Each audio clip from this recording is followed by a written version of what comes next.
நேயர்களே, நீங்கள் கேட்டுக்கொண்டிருப்பது நமது வானொலியின் சிறப்பு நிகழ்ச்சியான மூத்தோருக்கு முதல் வணக்கம். இந்நிகழ்ச்சியை வழங்குவது இந்திய அரசின் சமூக நீதி மற்றும் அதிகாரமளித்தல் அமைச்சகம் மற்றும் சமுதாய வானொலிகளின் கூட்டமைப்பு. இன்னைக்கு முக்கியமான ஒரு சிறப்பு அத்தியாயத்தோட உங்களை சந்திக்கிறதுல ரொம்பவே மகிழ்ச்சி.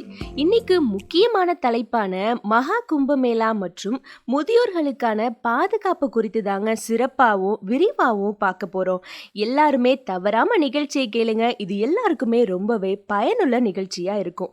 இன்னைக்கு நிகழ்ச்சியில நம்மளோட இணைந்து பயணிக்க போறது லக்ஷ்மி, தாத்தா பரத் மற்றும் அவங்களோட பழைய நண்பரான ராம் ஆகியோரும் தங்களோட அனுபவங்களை பகிர்ந்து கொண்டு கும்பமேளா மற்றும் முதியோருக்கான பாதுகாப்பு குறித்து ரொம்பவே சிறப்பாகவும் தெளிவாகவும் எடுத்து சொல்ல போறாங்க. அதனால தொடர்ந்து நிகழ்ச்சியில் இணைந்திருங்கள். இது மூத்தோருக்கு முதல் வணக்கம்.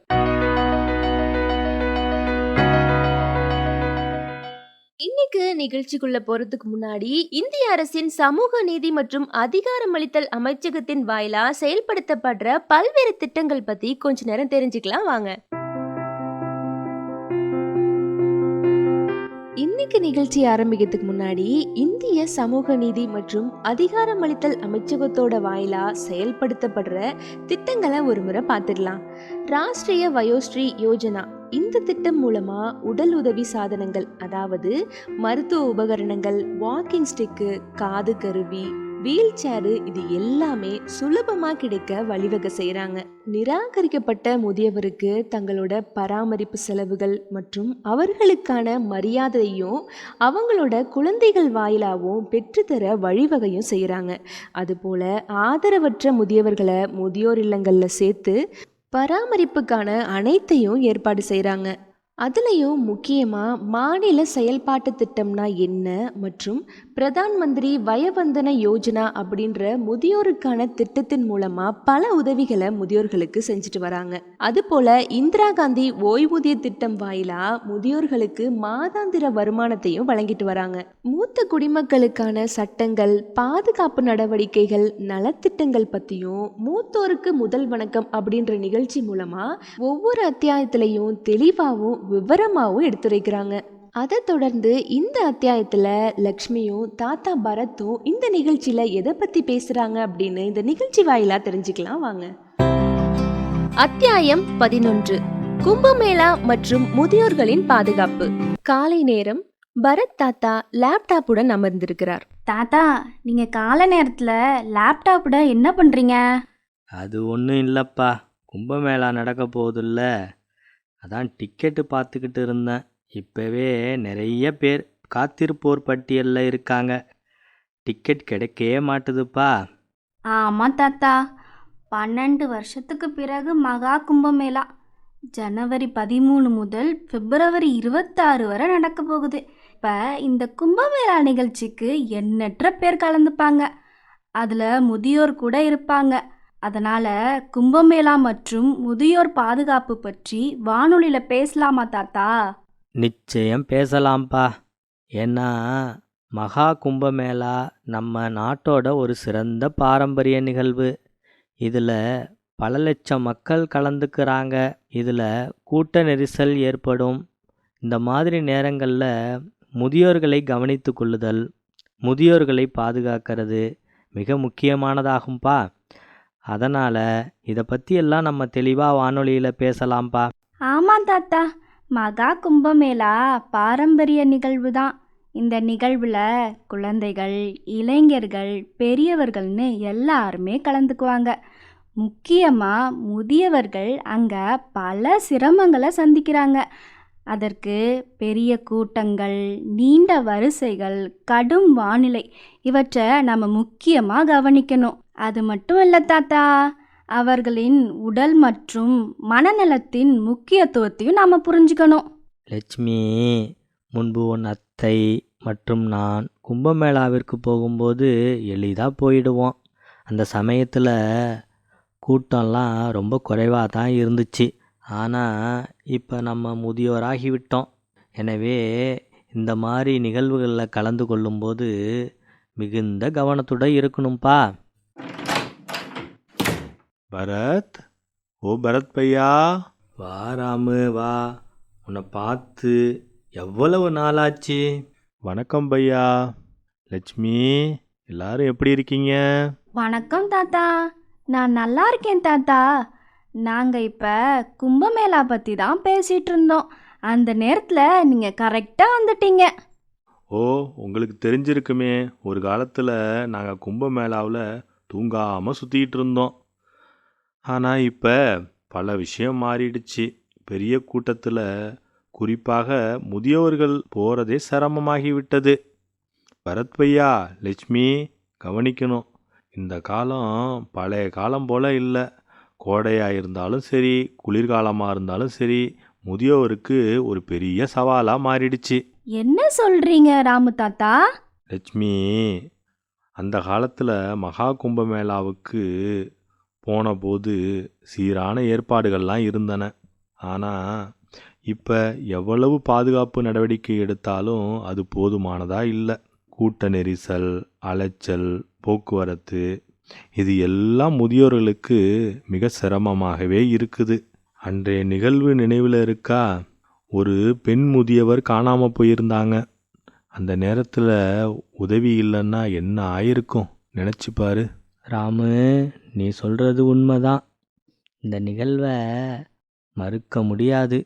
லட்சுமி, இந்த மாதிரி சூழ்நிலையில் நாம் என்ன செய்யணும்?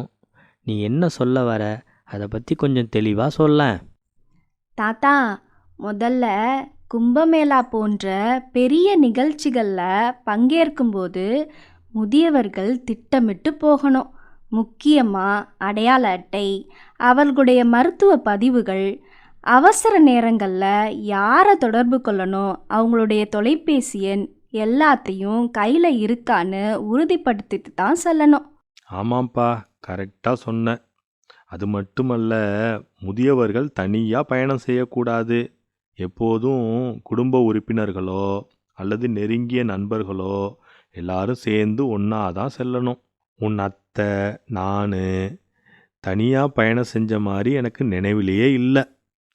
ஆமாம் ராமு, நீ சொன்னதெல்லாம் உண்மைதான். முக்கியமாக முதியோர்களுக்கு தண்ணீர் கொடுக்க வேண்டும்.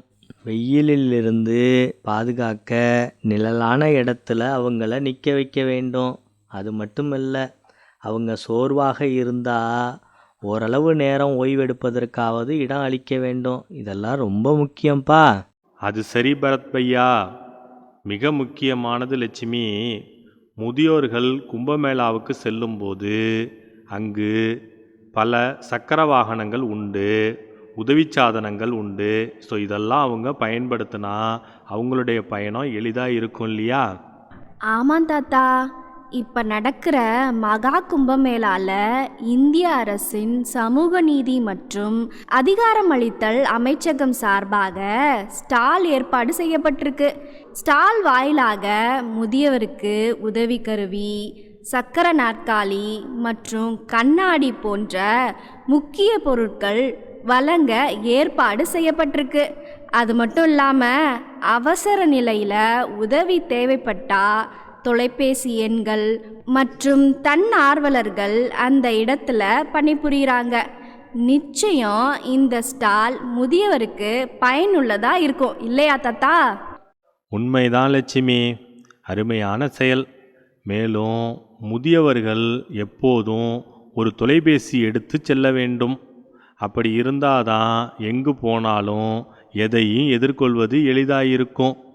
ஒருவேளை அவர்கள் தொலைந்து போனாலும் அவர்களை விரைவில் கண்டுபிடிக்க முடியும் இல்லையா?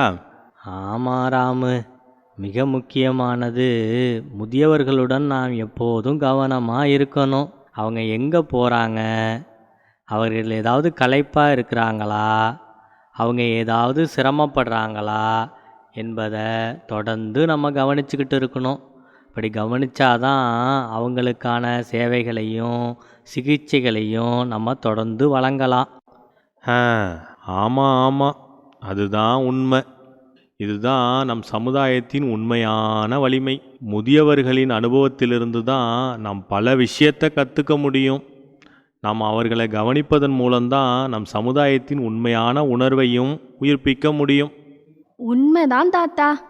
மேலும் நாம் அவங்கள புரிஞ்சுக்கணும். முதியவர்களை குறை சொல்கிறதும் பின்தள்ளுறதும் குற்றமாகும். அவங்களுக்கு நாம் கொடுக்குற மதிப்பு தான் ஒரு பெரிய வரம் அப்படிங்கிறத எப்போதுமே நினைவில் வச்சுக்கணும். லட்சுமி, நல்லா சொன்னப்போ. சரி, மகா கும்பமேளா நடைபெறும் இடத்துல முதியோர்கள் மற்றும் மாற்றுத்திறனாளிகளுக்கு உதவக்கூடிய அரசு திட்டங்கள் பற்றியும் தகவல் பற்றியும் ஏதாவது உனக்கு தெரியுமா? தெரியும். உண்மைதான் தாத்தா. இந்திய அரசின் சமூக நீதி மற்றும் அதிகாரமளித்தல் அமைச்சகம் சார்பாக ஸ்டாலில் வழங்கப்படும் முக்கிய பொருட்கள், உதாரணத்துக்கு சக்கர நாற்காலி, வாக்கிங் ஸ்டிக், கண்ணாடிகள், இதெல்லாம் முதியவர்களுக்கும் மாற்றுத்திறனாளிகளுக்கும் நிச்சயமாக உதவியாக இருக்கும். அது மட்டும் இல்லாமல் அவங்களுடைய பயணத்தையும் எளிதாக்கும். மேலும் அவசர சூழ்நிலையில் முதியவர்களுக்கோ மாற்றுத்திறனாளிகளுக்கோ உதவி தேவைப்பட்டால் விரைந்து உதவி செய்யும்படி 1000க்கும் மேற்பட்ட தன்னார்வலர்கள் பணியில் ஈடுபட்டிருக்காங்க தாத்தா. பரவாயில்லையே லட்சுமி. இந்திய அரசின் சமூக நீதி மற்றும் அதிகாரமளித்தல் அமைச்சகம் சார்பாக ஏற்படுத்தப்பட்ட ஸ்டாலில் வேற என்ன தனித்துவமான சேவைகள் வழங்கப்படுது? அதை பற்றி கொஞ்சம் சொல்லேன். ஆமாம் தாத்தா, நான் ஏற்கனவே சொன்னபடி முதியவர்களின் பயணத்தை எளிதாக்கக்கூடிய முக்கிய பொருட்கள் வழங்குவதோடு தன்னார்வலர்களும் உதவி செய்கிறாங்க தாத்தா. மேலும் நமது வானொலி நிகழ்ச்சியின் வாயிலாக முதியவர்கள் பாதுகாப்பாகவும் மகிழ்ச்சியாகவும் வசதியாகவும் கும்பமேளா பயணத்தை மேற்கொள்ள தொடர்ந்து பல தகவல்களை வழங்க ஏற்பாடு செய்யப்பட்டிருக்கு. அத்துடன் இந்த ஆண்டு மகா கும்பமேளா டிஜிட்டல் மற்றும் தொழில்நுட்ப செயல்பாடுகளையும் முன்னெடுத்துள்ளது மிக சிறப்பான விஷயம் தாத்தா. என்னது, டிஜிட்டல் மற்றும் தொழில்நுட்ப செயல்பாடுகளா? எப்படி லட்சுமி? அதாவது ராம் தாத்தா, ஜனவரி 13 முதல் பிப்ரவரி 26 வரை நடைபெறும் மகா கும்பமேளாவில் ஏஐ தொழில்நுட்பம் பயன்படுத்தப்படுது. இந்த தொழில்நுட்பம் வாயிலாக எந்த மொழியில் வேணாலும், அதாவது 11 இந்திய மொழிகளில் தகவல்கள் வழங்க ஏற்பாடு செய்யப்பட்டிருக்கு.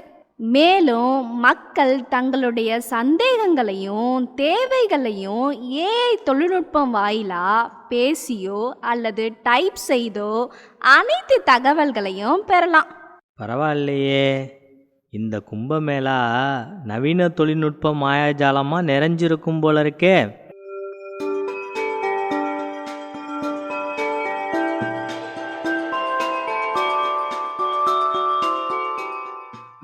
இந்திய அரசின் சமூக நீதி மற்றும் அதிகாரமளித்தல் அமைச்சகத்தின் சார்பாக கும்பமேளாவில் பங்கேற்கும் தன்னார்வலர் ராஜாராவ் அவர்களிடம் எந்த மாதிரியான சிறப்பு ஏற்பாடுகள் செய்யப்பட்டுள்ளது என்பதை பற்றிய ஒரு நேர்காணல் நிகழ்ச்சி. சமுதாய வானொலியின் சார்பாக கும்பமேளா மற்றும் முதியோர் பாதுகாப்பு குறித்து விழிப்புணர்வு ஏற்படுத்திட்டு இருக்கோம். அதில் ஒரு பகுதியாக இந்திய அரசின் சமூக நீதி மற்றும் அதிகாரமளித்தல் அமைச்சகம் சார்பாக நியமிக்கப்பட்ட தன் ஆர்வலர் திரு ராஜாராவ் அவர்களுடன் நேர்காணல் நிகழ்ச்சியில் சந்திப்பதில் மகிழ்ச்சி அடைகிறோம். வணக்கம் சார். வணக்கம் சார். இந்த கும்பமேளாவில் நிறைய மக்கள் பங்கேற்கிறாங்க. இந்த பங்கேற்கிற மக்கள் என்ன மாதிரியான நடவடிக்கைகள் மேற்கொள்ளணும் சார்? நிச்சயமாக சொல்கிறோம். பொதுவாக கும்பமேளா அப்படிங்கிறது 12 வருஷத்துக்கு ஒரு முறை நடக்குது. இதில் பார்த்தீங்க அப்படின்னா இந்தியா முழுவதும் லட்சக்கணக்கான மக்கள் இதில் கலந்துக்கிறாங்க. இப்போ இந்த லட்சக்கணக்கான மக்கள் வரும்போது பார்த்தீங்க அப்படின்னா கூட்ட நெரிசல் அப்படிங்கிறது ஒரு மிகப்பெரிய சவாலான ஒரு விஷயம். இப்போ இந்த கூட்ட நெரிசலை நம்ம சமாளிக்கணும் அப்படின்னா ஃபஸ்ட்டு அவங்க மேற்கொள்ள வேண்டியது, அதாவது அரசு என்ன மாதிரியான வழிமுறைகளையும் சட்ட விதிமுறைகளையும் சொல்கிறாங்களோ அதை முதல்ல ஃபாலோ பண்ணோம் அப்படின்னாவே முக்கியமாக ஒரு பாதுகாக்கப்படலாம். ஸோ அடுத்தது அவங்க ஒரு கூட்டமான இடத்துக்கு போகும்போது தொற்று நோய்கள் வரத்துக்கான அபாயம் எப்பயுமே உண்டு. அப்போ தொற்று நோய்கள்லேருந்து அவங்க என்ன பண்ணணும் அப்படின்னா பாதுகாக்கப்படணும் அப்படின்னா எல்லாருமே மாஸ்க் அணியிறது ரொம்ப முக்கியமானது ஒன்று. ஸோ அவங்க மாஸ்க் அணிந்து பயணிக்கும்போது தொற்று நோய்கள் குறையறதுக்கான வாய்ப்பு இருக்குது. ஸோ அதே போல் அவங்களுக்கு வந்து அந்த கூட்டத்தில் உள்ள வரிசையை வந்து ஃபாலோ பண்ணாவே வந்து பல பிரச்சனைகளை வந்து நம்ம வந்து சமாளிச்சிடலாம். ஸோ பெரும்பாலும் இடத்துல பார்த்தீங்க அப்படின்னா அதை ஃபாலோ பண்ணாதனால தான் நமக்கு பிரச்சனைகள் நிறைய வருது. ஸோ இப்போ அரசு சொல்கிற கைட்லைன்ஸை ஸோ மக்கள் எல்லாருமே அதை ஃபாலோ பண்ணிட்டாங்க அப்படின்னா ரொம்ப ஸ்மூத்தாக எல்லாருமே மகிழ்ச்சியாக அந்த கும்பமேளாவில் பங்கேற்று இந்த பயணத்தை வந்து ஒரு ஒரு மகிழ்ச்சியான பயணமாக மாற்றலாம் அப்படிங்கிறது என்னுடைய கருத்து. சார், இப்போ நீங்கள் இந்திய அரசின் வழிமுறைகளை ஃபாலோ பண்ணணும்னு சொல்கிறீங்க. ஆனால் இப்போது அனைத்து தரப்பு மாநில மக்களும் இங்கே கலந்துக்கிறாங்க. அவங்களுக்கு தகவல்களை எந்த மொழியில் வழங்குறீங்க சார்? நிச்சயம் ஒரு நல்ல கேள்வி அப்படின்னே சொல்லலாம். அதாவது பொதுவாகவே பார்த்தீங்க அப்படின்னா இந்தியாவிலேருந்து அனைத்து தரப்புப்பட்ட மக்களும் வந்து இந்த கும்பமேளாவில் பங்கேற்கிறாங்க. அப்படி பங்கேற்கும்போது பார்த்தீங்க அப்படின்னா ஒவ்வொருத்தவங்க ஒரு மொழி பேசுவாங்க. ஸோ இப்போ வந்து ஒரு காமனாக வந்து ஒரு மொழியில் வந்து நம்ம தகவல் சொல்கிறது அப்படிங்கிறது வந்து அவங்கள போய் சென்றடையுமா அப்படிங்கிறது ஒரு நிச்சயம் வந்து ஒரு கேள்விக்குறி தான். ஸோ அப்படிங்கிற பட்சத்தில் பார்த்தீங்க அப்படின்னா வந்து எப்படி வந்து நம்ம ஒரு டூர் போகிறோம் அப்படின்னா அங்கே ஒரு கைடு ஏற்பாடு பண்ணுறாங்களோ, ஸோ அதே போல் இங்கே எல்லா மொழியும் பேசக்கூடிய தன்னார்வலர்கள் இங்கே வச்சுருக்காங்க. ஸோ அவங்கள்ட்ட நம்ம வந்து என்ன பண்ணிக்கலாம் அப்படின்னா அவங்க சொல்கிற மொழியை வந்து டிரான்ஸ்லேட் பண்ணி அவங்கள்ட்ட புரிஞ்சுக்கிற அளவுக்கு ஸோ அவங்களுக்கான தகவல்கள் கிடைக்கிறதுக்கான நிறைய வாய்ப்புகள் இங்கே இருக்குது.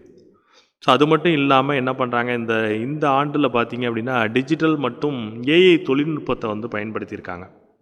இப்போ ஏஐ தொழில்நுட்பம் அப்படிங்கிறது உங்களுக்கு எல்லாருக்குமே தெரியும். ஸோ எந்த அளவுக்கு வந்து டெவலப் ஆகிருக்கு. அந்த ஏஐ தொழில்நுட்பத்து வழியாக வந்து மொழிகள் வந்து டிரான்ஸ்லேட் பண்ணலாம். ஸோ தகவல்களை தெரிஞ்சுக்கலாம். அவங்கவுங்க மொழியில் அதை தெரிஞ்சுக்கிறதுக்கான வாய்ப்புகள் நிறைய நிறைஞ்சிருக்கு. இப்போ பார்த்தீங்க அப்படின்னா சில பேர் வந்து ஸோ அவங்களுக்கு வந்து படிக்க தெரியாது, எழுத தெரியாது. ஸோ அந்த மாதிரி உள்ளவங்க பார்த்தீங்க அப்படின்னா ஸோ அந்த ஏஐ தொழில்நுட்பம் ஸோ அந்த மாதிரி இடத்துல போயிட்டு அவங்க வந்து சாதாரணமாக வந்து வாய்ஸ் வழியாகவே என்ன பண்ணிக்கலாம், அவங்க பேசுகிறதுனாலேயே ஸோ அதுக்கான பதில் கிடைக்கும். ஸோ நம்ம வந்து சில பேர் வந்து பார்த்திங்க அப்படின்னா டைப் பண்ணி அந்த தகவல்களை பெற்றுக்கலாம். ஸோ இப்போ இந்த ஏஐ தொழில்நுட்பம் வந்து உங்களுக்கு கண்டிப்பாக பயனுள்ளதாக இருக்கும். ஸோ அது மட்டும் இல்லாமல் இந்திய அரசின் சமூக நீதி மற்றும் அதிகாரமளித்தல் அமைச்சகத்தின் சார்பாக வந்து பல தன் ஆர்வலர்கள் வந்து இந்த பணியில் ஈடுபடுத்தப்பட்டிருக்காங்க. ஸோ அவங்களுடைய கைடன்ஸ் வந்து கண்டிப்பாக அவங்க லாங்குவேஜ் புரிகிற அளவுக்கு அவங்க கைடன்ஸ் பண்ணுவாங்க. ஸோ அதனால் கிட்டத்தட்ட பார்த்திங்க அப்படின்னா ஒரு 13 லாங்குவேஜில் வந்து இந்த ஏஐ தொழில்நுட்பம் பயன்படுத்தப்படுது. கண்டிப்பாக அவங்களுக்கு பயனுள்ளதாக இருக்கும் அப்படின்னு நினைக்கிறேன். சார், இப்போ பார்த்தீங்கன்னா இந்த கும்பமேளாவில் அனைத்து வயதினரும் பங்கு பெறுறாங்க இல்லையா? இப்போ குறிப்பாக 60 வயதுக்கு மேற்பட்டவங்க இருக்காங்க இல்லையா? அவங்களுக்கு என்ன மாதிரியான பாதுகாப்போடு வரணும்னு கொஞ்சம் சொல்லுங்கள் சார். நிச்சயம் வந்து முதியவர்கள் வந்து இதில் வந்து கும்பமேளாவில் வந்து பயணிக்கும்போது அவங்க முன் நடவடிக்கைகள் என்னென்ன எடுக்கணும் அப்படின்னா, ஸோ முதியவர்கள் வந்து நிறைய தூரம் வந்து பயணிக்க முடியாது. ஸோ அவங்களுக்கு கண்டிப்பாக ஓய்வு தேவைப்படும். அப்போ ஓய்வு எடுக்கிறதுக்கான இடங்கள் வந்து அரேஞ்ச் பண்ணியிருக்காங்க. ஸோ அதே போல் வந்து அவங்க வந்து வெயிலாக இருக்குது, அதே போல் பனியாக இருக்குது, இந்த மாதிரி சூழ்நிலைகளை சமாளிக்கிறதுக்கான ஏதுவாக வந்து அவங்க வந்து என்ன பண்ணிக்கணும் அப்படின்னா அதுக்கான உடைகளை வந்து அவங்க தேர்ந்தெடுத்துக்கணும். இப்போ ஒரு கூட்டத்தில் வந்து பயணிக்கும் போது பார்த்தீங்க அப்படின்னா வந்து வயதானவர்களுக்கு வந்து நிறைய பேருக்கு மூச்சு திணறல் ஏற்படுறதுக்கான நிறைய வாய்ப்புகள் அதிகம். ஸோ அவங்களுடைய மனநிலை, உடல் நலம் எப்படி இருக்குது அப்படிங்கிறத அவங்க வந்து ஒரு மெடிக்கல் மருத்துவரை அணுகி நம்மளுடைய உடல் நலம் ஆரோக்கியமாக இருக்குதா, நம்மளால் பயணிக்க முடியுமா, நம்ம வந்து இந்த பயணத்தை வந்து சிறப்பாக வந்து செல்ல முடியுமா அப்படிங்கிறது அவங்க முதல்ல டெஸ்ட் பண்ணிக்கணும். ஸோ அதே போல் டெஸ்ட் பண்ணிக்கிட்டு ஸோ சப்போஸ் வந்து அவங்க வந்து ஏதாவது மெடிசின்ஸ் எடுத்துக்கிறாங்க, ஃபார் எக்ஸாம்பிள் பிபி, சுகர், அந்த மாதிரி மெடிசின்ஸ் எடுத்துக்கிறாங்க அப்படின்னா அவங்க மெடிசின்ஸ் வந்து கையில் வச்சுக்கணும். அது ரொம்ப முக்கியம். ஸோ அதே போல் அவங்க வந்து பயணிக்கும்போது வந்து தனியாக வந்து யாரும் வரக்கூடாது. முதியவர்கள் எப்போதுமே வந்து அவங்க உறவினர்களோடு வரணும், இல்லை அவர்களுடைய நண்பர்கள், அப்போ பக்கத்தில் உள்ள உற்றார் உறவினர்கள் யாரோட கூட வந்தாங்கன்னா ஸோ அவங்களுக்கு ஒரு பாதுகாப்பாக இருக்கும். எப்பயுமே அவங்க தனியாக பயணிக்காது ரொம்ப ரொம்ப முக்கியம். அவங்க வந்து சப்போஸ் வந்து அவங்களால நடக்கும்போது சோர்வு ஏற்பட்டிருக்கு அப்படின்னு சொல்லிட்டு அந்த மாதிரி ஒரு மனநிலை வரும்போதே அவங்க என்ன பண்ணிக்கணும் அப்படின்னா ஒரு ஓய்வு எடுத்துக்கிட்டு தன்னுடைய பயணத்தை தொடர்ந்தாங்க அப்படின்னா அவங்க ரொம்ப பாதுகாப்பாக அவங்களுடைய பயணத்தை மேற்கொள்ள முடியும். ரொம்ப ஸ்ட்ரெயின் பண்ணி உடம்பை வந்து வருத்திக்கிட்டு அவங்க அந்த மாதிரி பயணிக்கிறது வந்து கொஞ்சம் ஆபத்தானது தான். ஸோ அப்படி வந்து அவங்களுக்கு உடல் முடியல அப்படின்னாலும் ஸோ அதுக்கான பல ஏற்பாடுகள் வந்து நம்ம அரசு வந்து ஏற்பாடு செஞ்சுருக்காங்க. மருத்துவ உதவிக்குழு வச்சுருக்காங்க, தன்னார்வலர்கள் வச்சுருக்காங்க. ஸோ அவங்க வழியாக வந்து அவங்களுக்கு உதவி கிடைக்கும். இருந்தாலும் ஸோ அவர்கள் வந்து மனதாக இருக்கட்டும் உடலாக இருக்கட்டும் கொஞ்சம் பலமாக வந்து பயணித்தாங்கன்னா வந்து ரொம்ப பாதுகாப்பாக மகிழ்ச்சியாக வந்து இந்த பயணத்தை மேற்கொள்ளலாம் அப்படிங்கிறது என்னுடைய கருத்து. நல்லா சொன்னீங்க சார். இப்போது முதியவர்கள், அதாவது ரொம்ப வயதானவங்க, அவங்களுக்கு உடல்நிலை சரியில்லைனாலும் மனநிலை சரியில்லைனாலும் கும்பமேளா பார்க்கணும் அப்படின்னு ஒரு ஆர்வத்தில் வந்துடுறாங்க. ஆனால் இங்கே வந்து அவங்களுக்கு உடம்பு சரியாமல் போயிடுது. அவங்களுக்கு நீங்கள் என்ன மாதிரியான ஏற்பாடுகள் செஞ்சுருக்கீங்க சார்? ஆமாம், நீங்கள் வந்து சொல்கிறது உண்மைதான். பல முதியோர்கள் வந்து பார்க்கணும் அப்படிங்கிற ஆர்வத்தில் வந்து கும்பமேளாவுக்கு வந்துடுறாங்க. அவங்க உடல் நலம் மனநலத்தெல்லாம் பொருட்படுத்தாமலும் வராங்க. அது உண்மைதான். நம்ம பல ஆண்டுகளாக பார்த்துக்கிட்டு இருக்கோம். பொதுவாகவே பார்த்தீங்க அப்படின்னா இந்த வருடம் பார்த்தீங்க அப்படின்னா வந்து நம்ம இந்திய அரசின் வந்து சமூக நீதி மற்றும் அதிகாரமளித்தல் அமைச்சகத்தின் சார்பாக வந்து சிறந்த ஒரு ஸ்டால் ஒன்று ஏற்பாடு பண்ணியிருக்காங்க. அதாவது மெடிக்கல் ஸ்டால் அப்படின்னு சொல்லலாம் அதை. இந்த ஸ்டால் வழியாக பார்த்தீங்க அப்படின்னா வந்து இப்போ வந்து அவங்களால நடக்க முடியாதவர்களுக்கு வந்து பல சக்கர வாகனங்களை ஏற்பாடு பண்ணியிருக்காங்க. ரொம்ப முடியாதவங்களுக்கு வீல் சேரு, சில பேருக்கு தேவைப்பட்டதுன்னா வாக்கிங் ஸ்டிக்கு தராங்க. ஸோ இப்போ வந்து இங்கே வந்து அவர்களுக்கு பார்வை கோளாறு அந்த மாதிரி இருந்தது அப்படின்னா கண்ணாடி, இந்த மாதிரி மருத்துவ உபகரணங்களும் அந்த ஸ்டாலில் வந்து வழங்குறாங்க. ஸோ அதை அவங்க பயன்படுத்திக்கிட்டு அவங்களுடைய பயணத்தை வந்து ரொம்ப எளிதாக்கிக்கலாம். ஸோ அதுக்கு வந்து இந்திய அரசு வந்து சிறப்பாக செயல்பட்டிருக்கு அப்படின்னே சொல்லலாம்.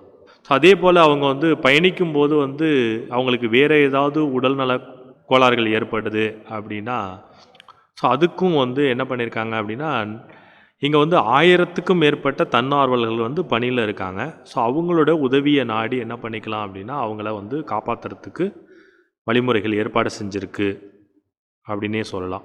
Okay sir. முதியோர்களுக்கு நீங்கள் சொன்னது சரிதான் சார். அதே மாதிரி மாற்றுத்திறனாளிகளுக்கும் ஏதாவது ஏற்பாடு செஞ்சுருக்கீங்களா சார்? நிச்சயம். முதியோர்களுக்கு நம்ம என்னென்ன மாதிரி ஏற்பாடுகள் செஞ்சுருக்கோமோ இது அனைத்தும் வந்து மாற்றுத்திறனாளிகளுக்கும் பொருந்தும். ஸோ அதே வந்து மாற்றுத்திறனாளிகளுக்கு வந்தான வீல் சேரோ வாக்கிங் ஸ்டிக்ஸோ ஸோ இது எல்லாமே வந்து அவங்களுக்கும் வழங்குறாங்க. ஸோ அவங்களும் பெற்று வந்து என்ன பண்ணிக்கலாம், அந்த பயணத்தை வந்து ரொம்ப எளிதாக வந்து மாற்றிக்கலாம். ஸோ அவங்களுக்கான எல்லா வந்து ஏற்பாடுகளும் செய்யப்பட்டிருக்கு அப்படிங்கிறதுல எந்த விதமான சந்தேகமும் பட வேண்டாம். Okay sir. நிறைய சிறப்பான ஏற்பாடுகள்லாம் செஞ்சுருக்கீங்க சார். இது இல்லாமல் கும்பமேளாவில் வேறு என்னென்ன மாதிரியான சிறப்பு ஏற்பாடுகள் செஞ்சுருக்கீங்க சார்? பொதுவாக கும்பமேளாவில் பார்த்தீங்க அப்படின்னா லட்சக்கணக்கான மக்கள் வந்து இதில் பங்கேற்கிறாங்க. ஸோ அந்த மாதிரி கூட்ட நெரிசல் ஏற்படுறதுக்கான நிறைய வாய்ப்புகள் இங்கே உண்டு. ஸோ அதுக்கு வந்து அதை சீர்படுத்துறதுக்காக காவல்துறை பயன்படுத்தப்படுறாங்க. அதே போல் பார்த்தீங்க அப்படின்னா வந்து தீயணைப்பு துறையினர் அவங்க பயன்படுத்துகிறாங்க, தன் ஆர்வலர்கள், மருத்துவ குழு. இது இல்லாமல் பார்த்தீங்க அப்படின்னா வந்து மக்களுக்கு தேவைப்படுற உணவகம், கழிவறைகள், ஸோ இது எல்லாமே வந்து சிறந்த முறையில் ஏற்பாடு செய்யப்பட்டிருக்கு. Okay sir. இறுதியாக ஒரே ஒரு கேள்வி சார். இந்த கும்பமேளாவில் பயணிக்கிறவங்களுக்கு நீங்கள் என்ன மாதிரியான ஆலோசனைகள் வழங்குறீங்க சார்? கண்டிப்பாக வந்து கும்பமேளாவில் பயணிக்கும் மக்களுக்கு வந்து ஆலோசனை அப்படின்னு சொன்னோம் அப்படின்னா எல்லாரும் ஒரு ஐடென்டி கார்டு, அதாவது ஒரு ஆதார் கார்டோ ஸோ அவங்கள பற்றிய தகவல் சொல்கிற மாதிரி ஒரு கார்டு கையில் வச்சுக்கணும்.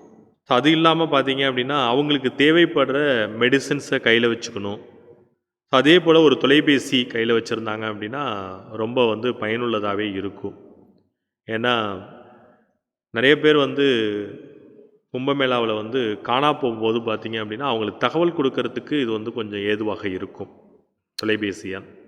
ஸோ அதே போல் இந்த கும்பமேளாவில் பயணிக்கிறவர்கள் வந்து குழந்தைகளாக இருக்கட்டும், அதே ஒரு முதியவர்களாக இருக்கட்டும், இவங்க தனியாக வந்து பயணிக்கக்கூடாது. அவர்களுடைய உறவினர்களோ அல்லது நண்பர்களோடு பயணித்தா அப்படின்னா ஒரு பாதுகாப்பாக இருக்கும். உங்களுக்கு வந்து பாதுகாப்பில் ஏதாவது குறைபாடுகள் இருக்குது அப்படிங்கிற பட்சத்தை நீங்கள் உணர்றீங்க, ஃபீல் பண்ணுறீங்க அப்படின்னா உடனே நீங்கள் என்ன பண்ணலாம் அப்படின்னா பக்கத்தில் உள்ள காவல்துறையிடம் தகவல் தெரிவிச்சிங்க அப்படின்னா ஸோ அது வந்து ரொம்ப வந்து எல்லாருக்குமே உதவியாக இருக்கும். அதே போல் மக்கள் வந்து என்ன வழிமுறைகள் சொல்கிறாங்களோ அதை ஃபாலோ பண்ணாங்க அப்படின்னாவே எல்லாருமே கும்பமேளாவை மகிழ்ச்சியாக வந்து கொண்டாடலாம் அப்படிங்கிறது என்னுடைய கருத்து. Okay sir. இது வரைக்கும் கும்பமேளாவில் கலந்துக்கிறவங்க, முதியவங்க, ஊனமுற்றவங்களுக்கு என்ன மாதிரியான உதவிகள் கிடைக்குது, அவங்க எப்படி பாதுகாப்பாக இருக்கணும், அவங்களுக்கு என்னென்ன மருத்துவ உதவிகள் கிடைக்குது, அவங்க தன்னை எப்படி பாதுகாக்கணும் அப்படின்ற விஷயத்தை பற்றி ரொம்ப அழகாகவே தெளிவாக சொன்னீங்க சார். கண்டிப்பாக இந்த தகவல்கள் எல்லாருக்குமே ரொம்பவே பயனுள்ளதாக இருக்கும் சார். இந்திய அரசின் சமூக நீதி மற்றும் அதிகாரமளித்தல் அமைச்சகத்தின் சார்பாக கலந்து கொண்ட தன்னார்வலர் திரு ராஜாராவ் அவர்களுக்கு எங்கள் வானொலியின் சார்பாக மனமார்ந்த நன்றியினையும் வணக்கத்தினையும் தெரிவித்துக் கொள்கிறோம். நன்றி சார். நன்றி. கும்பமேளால பங்கேற்கும் தன்னார்வலர் ராஜாராவ் அவர்கள் நேர்காணல் வழியா நமது வானொலியில் சொன்ன கருத்துக்கள் மக்களிடம் சேர்ந்ததா அப்படின்றத நாம நேரடியா கள ஆய்வு செய்யலாம் வாங்க. அம்மா வணக்கம்மா, உங்க பேர் என்னம்மா? என்னோட பேர் கமலாம்மா. அம்மா உங்க வயசு என்னம்மா? என்னோட வயசு 70-71 இருக்குமா. அம்மா நீங்க எந்த மாநிலத்திலேருந்து வரீங்க? நான் தமிழ்நாடு தஞ்சாவூர்லேருந்து வரேம்மா. அப்படியாம்மா, கும்பமேளா பற்றிய உங்களுடைய கருத்துக்களை சொல்கிறீங்களா? நான் என்னத்த கருத்தை சொல்கிறது, நான் உள்ளே வந்தோடனே தண்ணிலாம் கொடுத்தாங்க. போலீஸ் இப்படி போங்க அப்படி போங்கன்னு வழியெல்லாம் சொன்னாங்க. நான் கொஞ்சம் தூரம் போனோடனே மயக்கம் போட்டு கீழே விழுந்துட்டேன். என்ன பண்ணுறதுனே தெரியாமல் முழிச்சிக்கிட்டு இருக்கும்போது மருத்துவ உதவியெல்லாம் செஞ்சாங்க அரசு. யாரும்மா உங்களை காப்பாற்றினாங்க? உங்கள் உறவினர்களா? இல்லை, ஏதோ இந்திய அரசோட அமைச்சகம்னு சொன்னாங்க. ஆமாம்மா, அது இந்திய அரசின் சமூக நீதி மற்றும் அதிகாரமளித்தல் அமைச்சகத்தின் சார்பாக தன்னார்வலர்கள் தான் உங்களுக்கு உதவி இருப்பாங்க. ஆமாம், அதான் சொன்னாங்க. வயசாயிடுச்சுல, அதான் எல்லாம் மறந்து போச்சு. ரொம்ப நன்றிம்மா. இனியும் பாதுகாப்பாக பயணத்தை மேற்கொள்ளுங்கம்மா. சரிம்மா, வரேன். ஐயா வணக்கம் ஐயா, உங்கள் பேர் என்னய்யா? என் பேர் பரமு. நீங்கள் எங்கேருந்து வரீங்க ஐயா? நான் கேரளாவில் பாலக்காட்டிலேருந்து வர்றேன். பரமு. பாலக்காடா? ஆமாம், பாலக்காட்டு பரமு தான். கும்பமேளா ஏற்கனவே பார்த்துருக்கிறீங்களா? எப்படி இருக்கு இந்த கும்பமேளா? நான் எங்கே கும்பமேளா பார்த்தேன், இந்த வருடம்தான் வந்திருக்கிறேன் கும்பமேளா பார்க்குறதுக்கு. ஐயா இந்த கும்பமேளா எப்படி பாதுகாப்பாக இருக்கா உங்களுக்கு? அதை பற்றி கொஞ்சம் சொல்லுங்களேன். ஆமாம், பாதுகாப்பாக தான் இருக்குது. முதியவர்களுக்கு இவ்வளோ ஏற்பாடு செஞ்சுருக்காங்களா, ஆச்சரியமாக தாங்க இருக்குது. என்ன ஆச்சரியமாக இருக்கா? அப்படி என்ன முதியோர்களுக்கு ஏற்பாடு செஞ்சாங்க, அதை பற்றி கொஞ்சம் சொல்கிறீங்களா? ஆமாம், நிறையா வழிகாட்டுதலுக்கு ஆள் போட்டிருந்தாங்க. வரும்போது தண்ணி கொடுத்தாங்க. ஒரு கடையில் போய் பார்க்கும்போது எங்களுக்கு வீல் சேர், என்னால் நடக்க முடியாது, அங்கே வீல் சேர் கொடுத்தாங்க. இதை வச்சு தான் சுற்றி பார்த்தோம் ஃபுல்லாகவே. முதியவர்களையும் மதித்து எங்களுக்கு நிறைய ஏற்பாடுகள் செய்திருந்தாங்க இந்த கும்பமேளாவில். எனக்கு ரொம்ப மகிழ்ச்சியாக இருந்துச்சு. ஓகே தாத்தா, பார்த்து பத்திரமா போயிட்டு வாங்க. எல்லா பாதுகாப்பு ஏற்பாடும் நல்லாவே பண்ணியிருக்காங்க. தைரியமாக உங்கள் பயணத்தை மேற்கொள்ளுங்க தாத்தா. இப்போ நம்ம மக்கள்கிட்ட கருத்துக்கள்லாம் கேட்டோம் இல்லையா? திரு ராஜாராவ் சொன்ன மாதிரி எல்லா உதவிகளுமே இங்கே கிடைக்குது. கும்பமேளாவில் முதியவர்கள் பாதுகாப்பாக பயணத்தை உணருவாங்கன்றது எந்த விதமான சந்தேகமும் இல்லை. நன்றிங்க. வாங்க வானொலி நிகழ்ச்சியில் பரத் என்ன சொல்கிறாருன்னு கேட்போம்.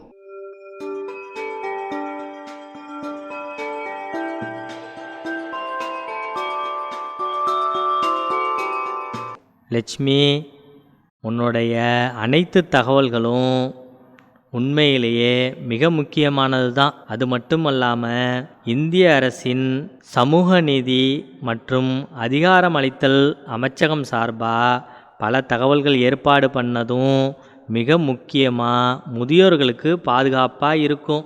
மேலும் இந்த கும்பமேளா நிச்சயம் முதியவர்களுக்கு ஒரு எளிய பயணமாகத்தான் இருக்கும் அப்படின்னு நம்பலாம். நீ சொன்னது சரி பரத் பையா.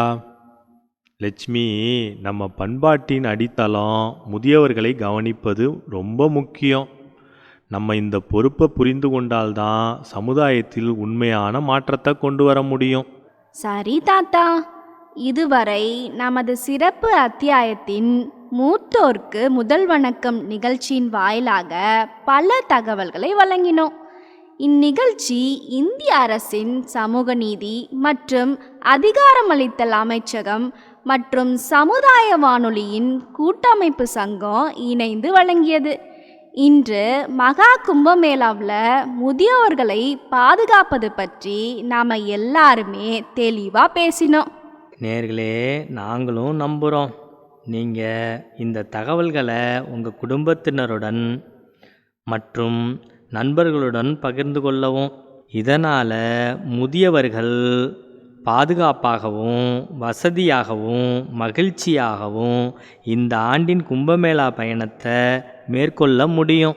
வரும் அத்தியாயத்தில் நாங்கள் முதியவர்களுக்கான பல நலத்திட்டங்களை பற்றி தொடர்ந்து பல தகவல்களை வழங்க இருக்கிறோம். அத்துடன் எல்லாரும் சேர்ந்து முதியவர்களின் மதிப்பையும் பாதுகாப்பையும் வழங்கி ஒரு சிறந்த சமுதாயத்தை கட்டியெழுப்பலாம். இத்துடன் இந்நிகழ்ச்சியை நிறைவு செய்யும் நேரம் வந்துருச்சு. உங்களிடமிருந்து விடைபெறுவது லக்ஷ்மி மற்றும் ராம் தாத்தா. லட்சுமி, ராம், நானும் நிகழ்ச்சியிலிருந்து விடைபெறுகிறேன். நேயர்கள் அனைவருக்கும் நன்றி, வணக்கம். என்ன நேயர்களே, இன்னைக்கு மூத்தோருக்கு முதல் வணக்கம் அப்படின்ற நிகழ்ச்சியில் சிறப்பு அத்தியாயமான கும்பமேளா மற்றும் முதியோர் பாதுகாப்பு குறித்து பல தகவல்களை தெரிஞ்சுக்கிட்டோம் இல்லையா? இது நிச்சயமா உங்களுக்கு பயனுள்ளதாக இருக்கும் அப்படின்னு நாங்கள் நம்புகிறோம். மீண்டும் அடுத்த அத்தியாயத்தில் நல்ல நலத்திட்டங்களோட உங்களை சந்திக்கும் வரை உங்களிடமிருந்து விடைபெறுகிறோம். நன்றி, வணக்கம்.